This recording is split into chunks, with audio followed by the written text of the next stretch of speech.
Bismillahirrahmanirrahim. Assalamualaikum warahmatullahi wabarakatuh. Baik, di sini saya akan menjelaskan tentang spermatogenesis, struktur sperma, oogenesis, struktur ovum, dan fertilisasi.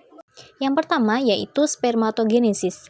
Proses spermatogenesis dimulai dari spermatogonium yang bersifat diploid dan melalui serangkaian tahapan pembelahan yaitu mitosis dan meiosis hingga menghasilkan 4 spermatozoa yang bersifat haploid. Proses ini memastikan bahwa sel sperma memiliki jumlah kromosom yang setengah dari sel induknya untuk menjadi stabilitas jumlah kromosom pada keturunan. Spermatogenesis adalah tahapan pembentukan sel sperma pada pria. Nah, di sini ada spermatogonium 2N. Ini adalah sel induk sperma yang bersifat diploid, yaitu memiliki 2 set kromosom. Melalui mitosis, spermatogonium membelah menjadi spermatosit primer. Kemudian spermatosit primer itu masih bersifat diploid. Sel ini memasuki meiosis 1 untuk membelah menjadi 2 spermatosit sekunder. Spermatosit sekunder juga masih bersifat haploid, yaitu memiliki 1 set kromosom. Sel ini mengalami meiosis 2 untuk menghasilkan 4 spermatid. Spermatid yaitu adalah hasil akhir pembelahan meiosis yang bersifat haploid. Meskipun bersifat haploid, spermatid belum memiliki bentuk sperma yang matang. Selanjutnya spermatozoa. Spermatid mengalami proses diferensiasi atau spermiogenesis untuk berkembang menjadi spermatozoa atau sel sperma matang. Bentuknya memiliki kepala, leher, dan ekor yang berfungsi untuk mobilitas. Yang kedua yaitu struktur sperma. Pada struktur sperma terdapat 3 bagian, yaitu bagian kepala, bagian tengah, dan bagian ekor. Pada bagian kepala terdapat akrosom dan nukleus. Akrosom mengandung enzim yang membantu sperma menembus lapisan pelindung sel telur saat fertilisasi.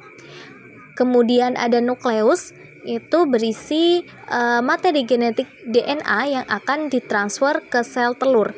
Selanjutnya bagian tengah itu terdapat bagian leher dan mitokondria berbentuk spiral. Bagian leher itu menghubungkan kepala dan bagian tengah. Mitokondria itu memproduksi energi yang diperuntukkan untuk pergerakan sperma. Kemudian yang terakhir adalah bagian ekor. Terdapat membran plasma yang berfungsi untuk melindungi struktur sperma. Ekor berfungsi untuk membantu sperma bergerak menuju sel telur. Yang ketiga yaitu oogenesis. Oogenesis adalah pembentukan sel telur atau ovum dalam sistem reproduksi pada wanita. Yang pertama adalah tahap oogonium 2N. Oogonium adalah sel induk diploid yang memulai proses oogenesis. Sel ini akan mengalami mitosis untuk menghasilkan oosit primer. Oosit primer memiliki jumlah kromosom diploid. Oosit primer akan mengalami meiosis 1 dan menghasilkan oosit sekunder dan badan polar primer. Oosit sekunder adalah hasil dari meiosis 1 dan bersifat haploid. Oosit sekunder akan mengalami meiosis 2, tetapi hanya menyelesaikannya jika terjadi fertilisasi. Dari meiosis 2 ini terbentuk ovum dan badan polar sekunder. Badan polar adalah hasil dari pembelahan sel yang tidak fungsional dan akan mengalami degenerasi. Selanjutnya ada ovum, adalah hasil akhir dari oogenesis dan merupakan sel telur matang yang siap untuk dibuahi. Yang keempat yaitu struktur ovum. Pada struktur ovum terdapat follicle cell. Follicle cell adalah sel-sel yang mengelilingi ovum yang berfungsi untuk melindungi dan menyediakan nutrisi untuk ovum. Selanjutnya ada corona radiata, yaitu lapisan luar folikel yang melindungi ovum dan memfasilitasi interaksi dengan sperma selama fertilisasi. Selanjutnya ada nukleus, yaitu inti dari ovum yang mengandung materi genetik atau DNA yang akan bergabung dengan sperma selama fertilisasi. Selanjutnya ada nukleus, yaitu struktur di dalam inti yang membantu sistem ribosom. Selanjutnya ada plasma membran. atau vitalin membran, yaitu membran yang mengelilingi sitoplasma ovum dan membantu menjaga bentuk dan fungsi ovum. Selanjutnya ada sitoplasma. Sitoplasma adalah cairan di dalam ovum yang mengandung organel dan bahan-bahan penting untuk perkembangan embrio awal.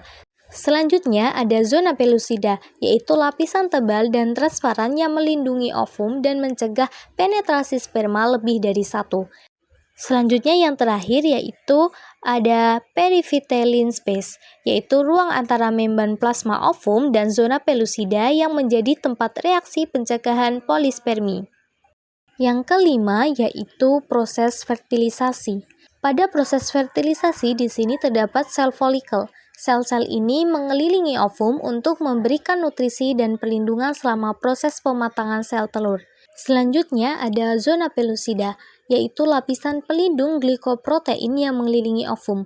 Sperma harus melewati zona ini dengan bantuan enzim dari okrosom untuk dapat masuk ke dalam ovum. Selanjutnya ada membran plasma ovum, yaitu membran yang mengelilingi sitoplasma ovum. Sperma harus menembus membran ini agar nukleusnya dapat bergabung dengan nukleus ovum. Selanjutnya yaitu ada enzim dalam akrosom. Enzim-enzim ini dilepaskan oleh sperma untuk mencegah zona pelusida dan memungkinkan sperma masuk ke dalam ovum. Selanjutnya ada nukleus sperma dan badan basal sperma. Nukleus sperma yang membawa informasi genetik ayah akan bergabung dengan nukleus ovum untuk membentuk zigot. Badan basal membantu menggerakkan ekor sperma selama perjalanannya. Kemudian ada granula kortikal, yaitu struktur di dalam ovum yang mencegah sperma lain masuk setelah satu sperma berhasil menembus membran melalui reaksi kortikal. Selanjutnya yang terakhir ada sitoplasma ovum, yaitu tempat terjadinya penggabungan nukleus sperma dan ovum untuk membentuk zigot. Selanjutnya yang keenam yaitu yang terakhir adalah proses perjalanan ovum yang telah dibuahi melalui tuba falopi hingga mencapai rahim. Pada indung telur atau ovarium, ovulasi terjadi, yaitu pelepasan ovum matang. Kemudian terjadilah pembuahan. Sperma bertemu dengan ovum di tuba falopi dan terjadi pembuahan yang akan menghasilkan zigot atau sel diploid tunggal. Pada hari ketiga, zigot akan mengalami pembelahan mitosis dan akan membentuk embrio tahap awal yang terdiri dari 8 sel. Selanjutnya, pada hari keempat, zigot terus membelah menjadi bola sel padat yang disebut morula. Kemudian pada hari kelima, morula berkembang menjadi blastosis. Struktur yang memiliki lapisan luar, trofoblast, dan rongga berisi cairan. Blastosis mulai bergerak menuju rahim untuk implantasi. Kemudian, blastosis menempel pada dinding rahim atau endometrium. Ini merupakan awal dari proses kehamilan, di mana embrio mulai berkembang. Selanjutnya, endometrium akan menyediakan nutrisi dan dukungan bagi embrio selama implantasi dan awal perkembangan. Mungkin cukup sekian yang dapat saya sampaikan. Semoga bermanfaat. Wassalamualaikum warahmatullahi wabarakatuh.